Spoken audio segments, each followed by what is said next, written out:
They called her too fat to be loved.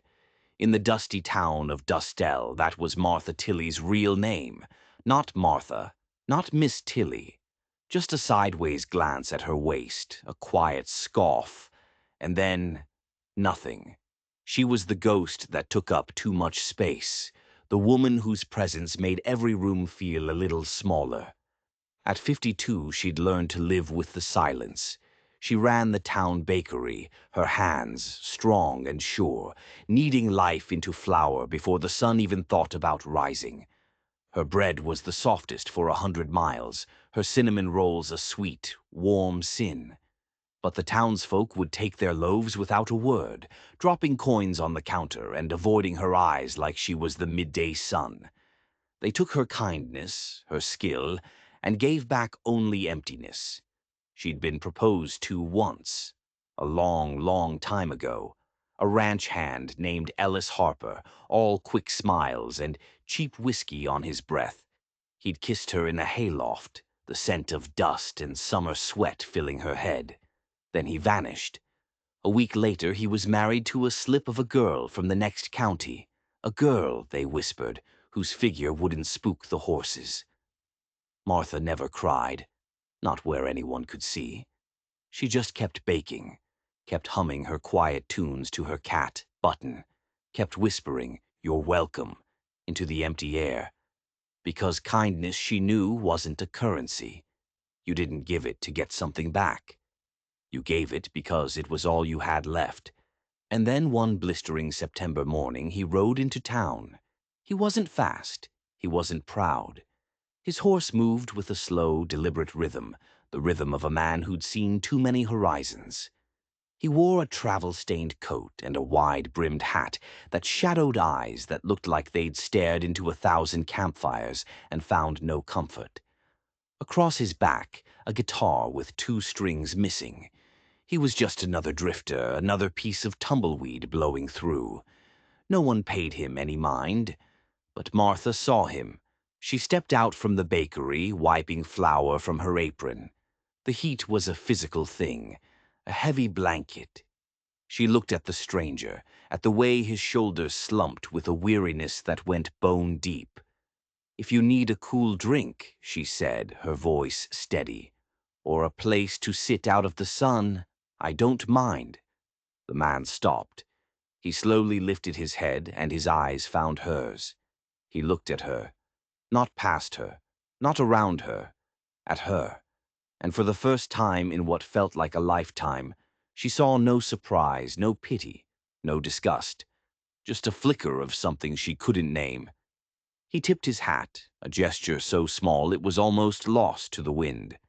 "You're the first person who's looked me straight in the eye today," he said, his voice raspy, like gravel rolling downhill. He paused, then added, "I reckon I'll sit. If you don't mind the quiet." And Martha, full-bodied, full-hearted Martha Tilley, gave a small, genuine smile. "I've been waiting for the quiet to stay a while." He didn't flinch. He didn't laugh. He didn't look away. And in that one moment, in the oppressive heat of a town that had forgotten her name, everything was about to change. She just didn't know how dangerous that change would be. Martha didn't expect him to stay. Strangers in Dustell were like rainstorms in a drought. They made a lot of noise, turned everything to mud, and were gone by morning. None of them ever had a reason to linger. None of them ever came back for her. So when she heard the slow, deliberate clopping of hoofbeats outside the bakery 2 days later, she assumed it was the blacksmith's boy. The bell above the door chimed, a lonely, tinny sound. "You didn't tell me your name." The voice was the same, raspy, quiet, full of road dust and long silences. Martha froze, her hands buried in dough. She slowly looked up. It was him, the stranger. He stood just inside the doorway, his tall frame blocking the harsh morning light. He was looking right at her, just like before. She wiped her hands on her apron, a nervous habit she thought she'd lost years ago. "Most don't ask," she said, her voice barely a whisper. "I'm not most," he replied. It was a simple statement of fact, gentle, the kind of gentleness a person learns only after the world has been cruel to them, leaving them quieter, softer in the broken places. She took a breath. "Martha," she said. "Martha Tilly." He nodded, a slow, thoughtful movement, as if he were tucking the name away somewhere safe. "I'm Walker, just Walker." He offered a small, crooked smile that didn't quite reach his tired eyes. "For now." She made him coffee without asking, and he took a seat at the small table near the oven. The silence between them wasn't awkward. It wasn't empty. It was comfortable, like a well-worn blanket. Walker came back every morning after that. He never said where he was staying or where he was going. He'd just appear as the sun was rising. Sometimes he'd help her carry the heavy sacks of grain, his strength easy and unspoken. He fixed the broken latch on the back door that had been busted for a year. He never asked for anything. He just looked her in the eye and drank his coffee. One afternoon, long after he'd gone, Martha found a small, folded piece of paper tucked under a jar of ginger. The handwriting was rough, slanted. "You make the quiet feel like home." It wasn't signed. It didn't have to be. A tiny, fragile seed of hope began to sprout in the barren soil of her heart. But in a town like Dustle, hope was a dangerous thing.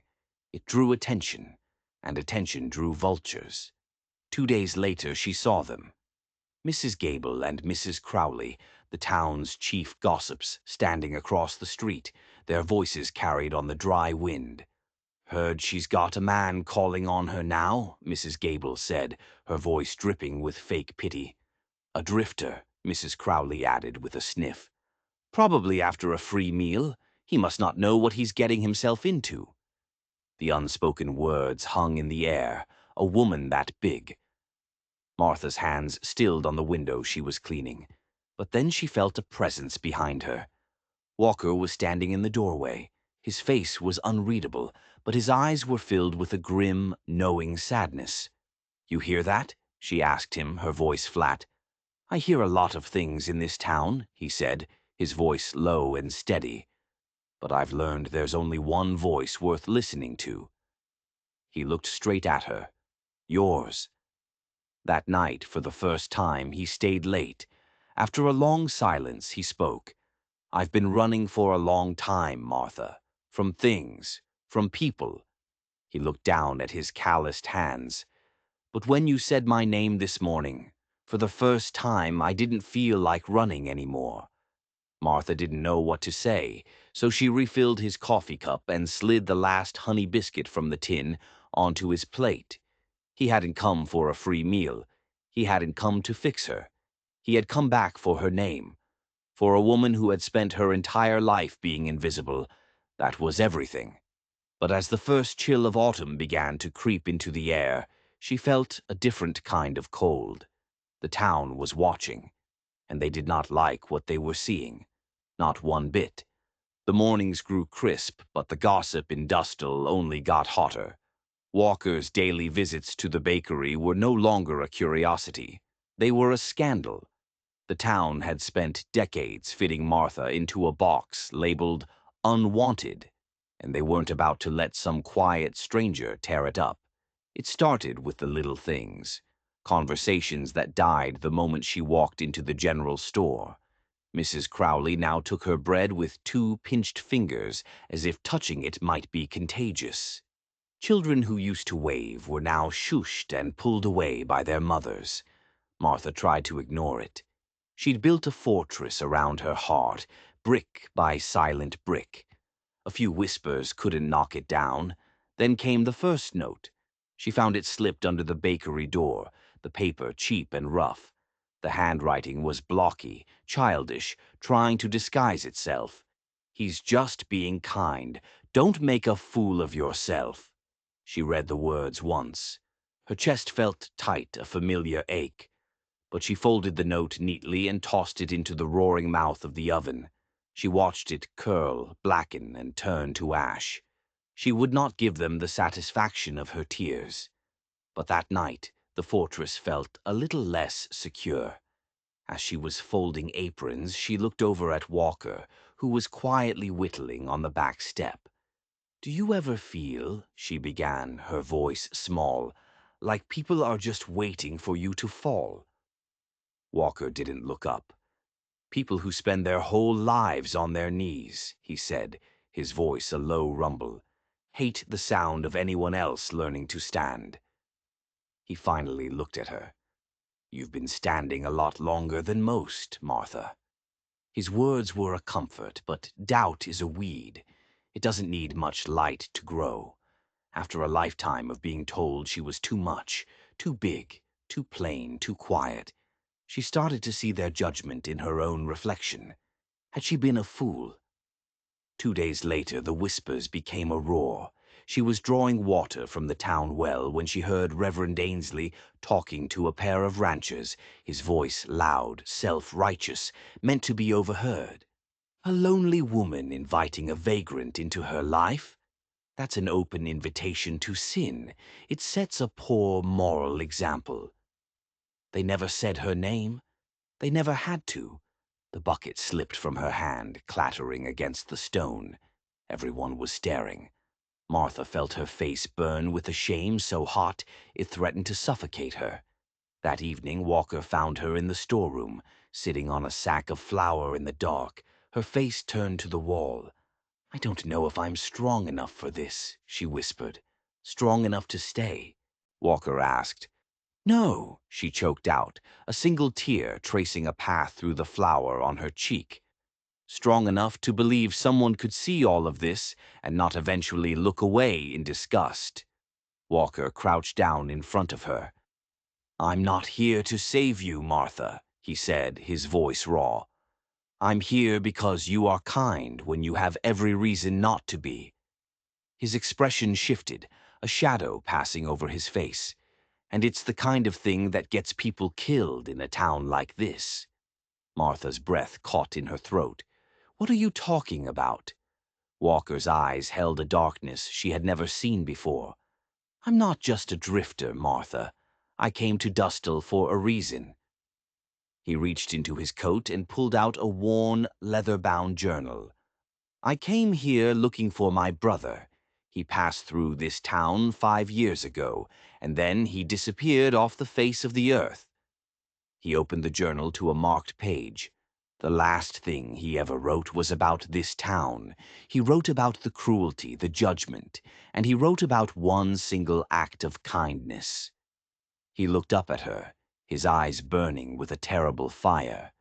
He wrote about the baker, a woman who gave him a warm loaf of bread and a kind word when no one else would even look him in the eye.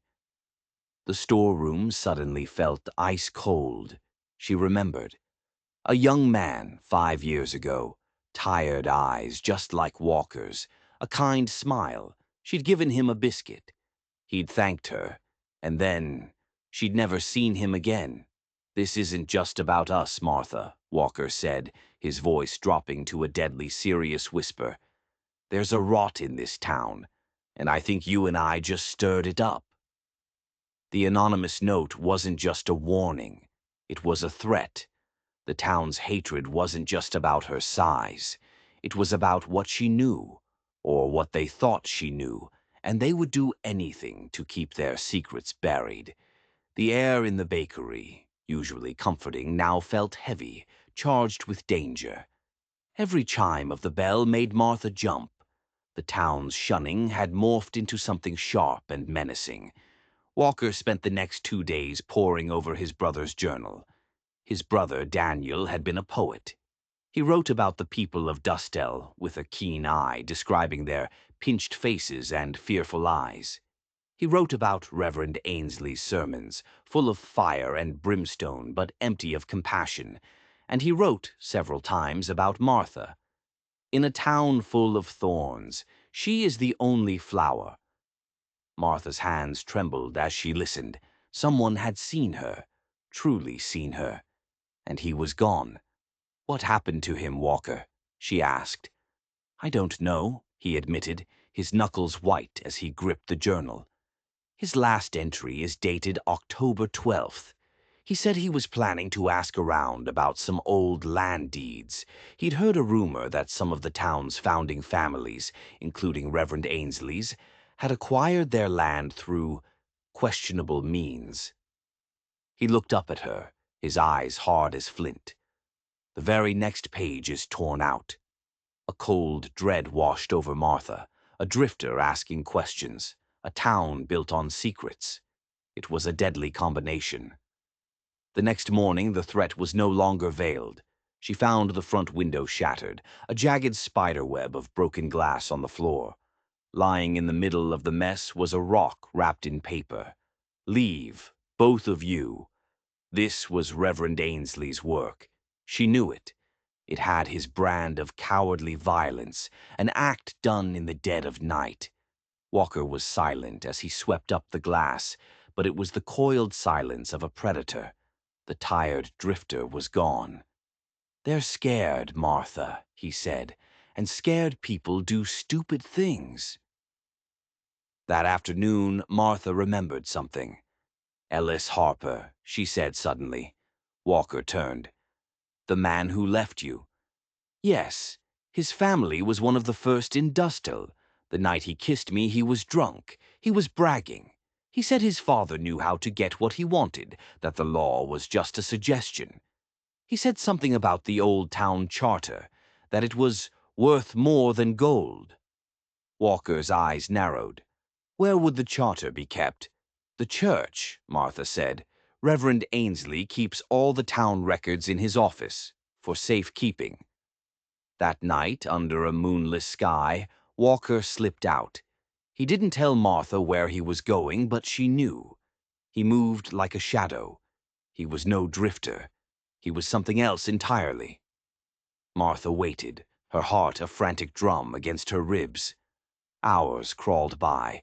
Just as she was beginning to fear the worst, the back door creaked open. Walker slipped inside, his face pale and grim.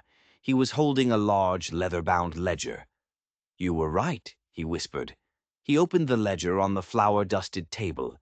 It was the original town charter. He pointed to a page of property records.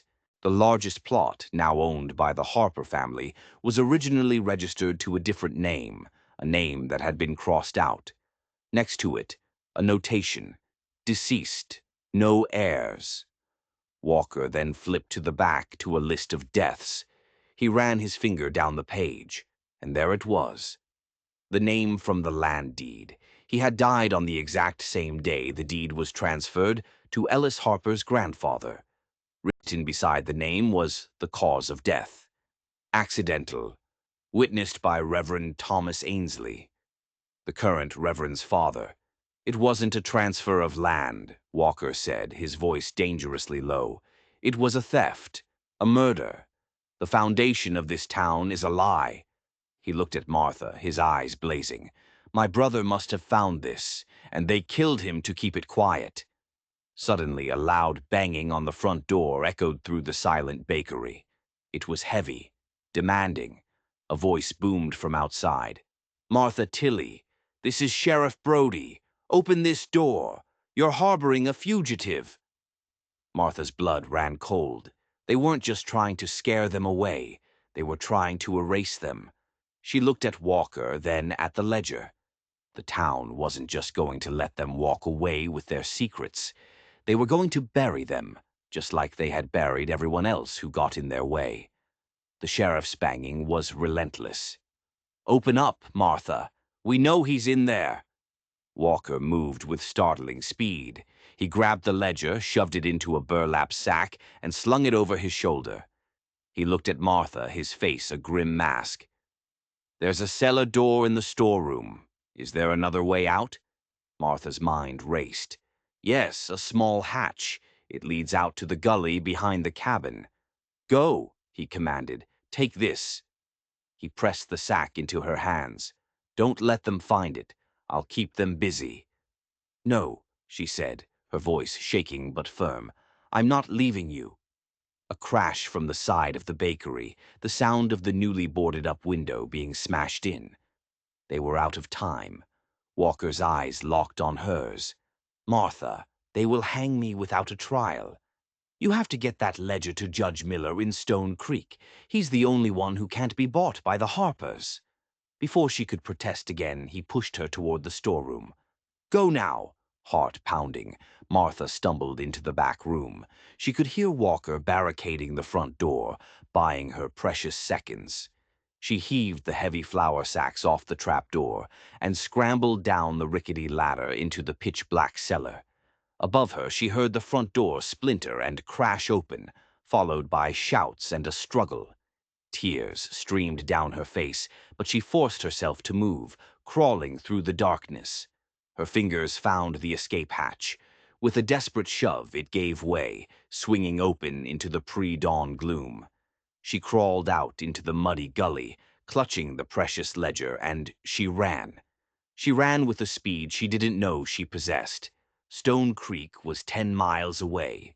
Sheriff Brody and his men would have horses. They would be searching for her as soon as they realized she was gone. She had to find a place to hide the ledger, a place no one would ever think to look. Then it hit her. The old Harper barn, the one where Ellis had kissed her and then cast her aside. It was on the far edge of their property, rarely used. No one would ever imagine she would go back there. Her lungs burned, her legs ached, but she kept moving, driven by a terror and a resolve she had never known. She was no longer just Martha Tilley, the lonely baker. She was a witness. As the sun finally broke over the horizon, she reached the dilapidated barn. The air inside was thick with the ghosts of the past. With trembling hands, she dug a deep hole in the damp earth in a dark corner of an empty horse stall. She wrapped the ledger in a piece of rotting canvas and buried it, scattering loose hay over the top. It was done. The secret was safe. Exhausted and terrified, she sank back into the shadows, her body shaking uncontrollably. She could hear the distant sound of horses and men shouting.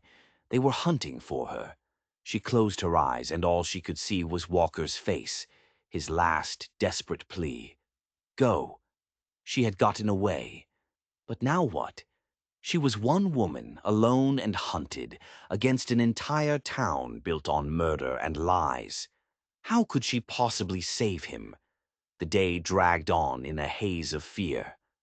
From her hiding place in the hayloft, Martha watched as Sheriff Brody and a posse, including Ellis Harper himself, rode past. They were fanning out, heading towards the hills. For now she was safe. But a chilling thought crept into her mind. They'd called Walker a fugitive. That meant there was a warrant. But from where? The timing was too perfect. Someone must have sent word that a stranger was asking questions. And then a memory surfaced. 2 weeks ago, a traveling salesman had passed through, selling elixirs. He'd spent a long time at the saloon, talking to Ellis Harper. The salesman had left town the next day, riding east, toward the territorial capital. Ellis. It had to be Ellis. He had recognized Walker's name, or perhaps his description from a posted bounty, and had set a trap. He had used Martha's growing affection for Walker as the bait. The betrayal was a cold, hard knot in her stomach. As dusk settled, Martha knew she couldn't stay there forever. She had to get to Stone Creek. But she couldn't do it alone. Who in Dustle could she possibly trust? Then she thought of him. Eli Densor, the blacksmith's boy. A quiet, lanky young man with a pronounced stutter who the other boys tormented. Martha had always been kind to him, slipping him an extra biscuit, never rushing him when he struggled to speak. And he hated Ellis Harper, the ringleader of his tormentors. It was a desperate gamble, but it was the only one she had. Waiting until the town was asleep, Martha slipped out of the barn and crept to the back of the blacksmith's forge. A single lantern burned in the living quarters. She tapped gently on the glass. Eli jumped, his eyes wide with fear. He saw her and slowly unlatched the door. Miss Tilly," he stammered. They said you ran off with the fugitive." "They're lying, Eli," Martha whispered urgently. "Walker was framed. They've locked him up, and they're hunting me." She told him everything about Walker's brother, the stolen land, the murder, the ledger buried in the Harper barn. Eli listened, his stutter forgotten, his expression growing harder with every word. When she finished, he was silent for a long time. "What? What do you need?" he finally asked. Relief washed over Martha so intensely her knees felt weak. "I need a horse, the fastest one you have." Eli nodded, his jaw set. "My father has a bay mare. She's fast as the wind. But Ellis Harper, he wants her. If he sees her missing, he'll know." "We don't have a choice, Eli." "I know," he replied, and for the first time his voice was completely clear, without a single stutter. "Get the book. I'll meet you at the old hollow oak by the creek in 1 hour." He looked her straight in the eye, and she saw in him the same quiet strength she had seen in Walker. "They're not going to win, Miss Tilly. Not this time." The hunt was on, but now the prey was starting to fight back. She had to get the ledger and get to that oak tree.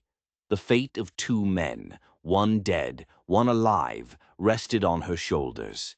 The Harper barn was even more menacing in the dead of night. Her hands shook as she frantically dug up the ledger, the canvas wrapping damp and cold. She clutched it to her chest and slipped back out into the darkness. Twice she had to dive into thorny bushes as riders passed nearby, their lanterns cutting yellow swaths through the night. They were no longer a posse, they were a lynch mob. She reached the oak tree, breathless and scratched, just as Eli arrived, leading a magnificent bay mare. "They're watching the main road to Stone Creek," Eli whispered, handing her the reins. "You'll have to take the old cattle trail through the canyons. It's dangerous, but they won't think to look for you there." The ride was treacherous. The trail was narrow, littered with loose rock. The mare was sure-footed, a blessing. Every shadow seemed to hold a threat. The first gray light of dawn was staining the sky when she finally cleared the canyons and saw Stone Creek, nestled in the valley below. She found the judge's small house on the outskirts. A light was already on. The door was opened by a stern-looking man with a shock of white hair and piercing blue eyes. Judge Miller. "My name is Martha Tilly," she said, her voice a hoarse croak. "I've ridden from Dustle. A man named Walker has been unjustly arrested. I have proof." "Proof of what?" he asked, his voice sharp. With trembling hands, Martha pulled the old ledger from the sack. "Proof that the town of Dustle was founded on a murder, and that they've killed again to keep it a secret." Judge Miller's expression changed. He took the heavy book, his gaze flying across the pages. He looked up at Martha, then at the exhausted horse, then back at the book. "Come inside, Miss Tilly," he said, his voice now low and serious. "Tell me everything." For the next hour, Martha told her story. The judge listened intently, his face a stony mask. When she was finished, he closed the ledger with a soft thud. He stood and walked to his window. "The Harpers have a long reach," he said, almost to himself. He turned back to Martha. "This is a declaration of war against the most powerful family in this valley. Are you prepared for what's coming?" Martha thought of Walker alone in a cell. She straightened her tired shoulders. "I've spent my whole life being quiet, Your Honor," she said, her voice clear and strong. "I'm done being quiet." Judge Miller gave a slow, grim nod. He walked to his desk and began to write furiously. "Very well, Miss Tilly. Let's go to war." He was writing a warrant, not for Walker, but for the arrest of Ellis Harper and Reverend Ainsley. Justice was coming to Dustle. But Martha knew there would be a reckoning, and it would be paid for in blood. The ride back to Dustle was stark. Martha rode alongside Judge Miller in his buggy, 2 stone-faced U.S. Marshals on horseback flanking them. They arrived just after noon. The town was eerily quiet. The buggy rolled to a stop in front of the sheriff's office. Sheriff Brody came out, his hand on his pistol, Ellis Harper and Reverend Ainsley right behind him. "Judge Miller," Brody said tightly. "I have a warrant for your arrest, Sheriff Brody," the judge boomed, "for conspiracy and obstruction of justice, and I have warrants for these two as well, for murder." A collective gasp went through the small crowd that had gathered. Ellis Harper laughed, a harsh, ugly sound. "Murder? You're insane. This is all because of her." He pointed a trembling finger at Martha. "You're taking their word over ours?" "I'm taking the word of this," Judge Miller said, holding up the old town ledger, "the one that shows how your grandfather murdered a man for his land." Reverend Ainsley's face went ashen, but Ellis Harper was a snake. With a sudden desperate snarl, he drew a pistol from inside his coat. "No one is taking my land," he screamed. He didn't aim at the marshals. He aimed at Martha. Everything seemed to happen in slow motion. The glint of the pistol, the crowd screaming, and then a blur of motion. Eli Densor, watching from his forge, sprinted across the street. He threw his lanky body in front of Martha. The gun fired, a crack of thunder in the small town. Eli cried out and staggered backward, clutching his shoulder where a dark red stain was already blossoming. In that split second of chaos, the two marshals moved. One tackled Ellis, sending the pistol clattering across the dusty street. The other drew his weapon and leveled it at the frozen Sheriff Brody and Reverend Ainsley. "It's over," the marshal said, his voice cold as ice. Martha rushed to Eli's side, tearing a strip from her petticoat to press against the wound. "Eli, you foolish, brave boy," she cried. He looked up at her, his face pale with pain, but he managed a shaky smile. "To told you," he whispered. "They weren't going to win." The aftermath was swift. The marshals unlocked the jailhouse and brought Walker out into the sunlight. He was bruised and dirty, but when he saw Martha, his eyes lit up. He rushed to her side, his gaze falling on the wounded Eli. "He saved my life," Martha said, her voice choked. Walker knelt down, placing a hand on Eli's good shoulder. "You have the heart of a lion, son," he said. Later that day, led by a pale and trembling Reverend Ainsley, they found Daniel Kane's grave, an unmarked patch of ground behind the church. Justice had come to Dustle, but the victory felt hollow, tainted by the blood of an innocent boy. The healing of Dustell was slow, like the first thaw after a long, brutal winter. Ellis Harper, his father, and the Reverend were taken to the territorial prison. The town was left reeling, forced to look at the ugly truth of what it had become. The bakery, once a place of quiet shame, became the town's heart. People started to come by, not just for bread, but to talk, to apologize. Mrs. Crowley came with a jar of her best preserves and whispered, "We were wrong, Martha. We were so wrong." Martha accepted their apologies with quiet grace. She held no grudges. She started leaving 2 chairs out front again, and now they were always filled. Walker stayed. There was no question of him leaving. He had found his brother's justice, and in the process, he had found a home. He and Martha never spoke of grand promises. They didn't need to. Their bond had been forged in fire, and it was stronger than any vow. He would chop the wood, she would bake the bread. He would mend the fences, she would mend the town's broken spirit.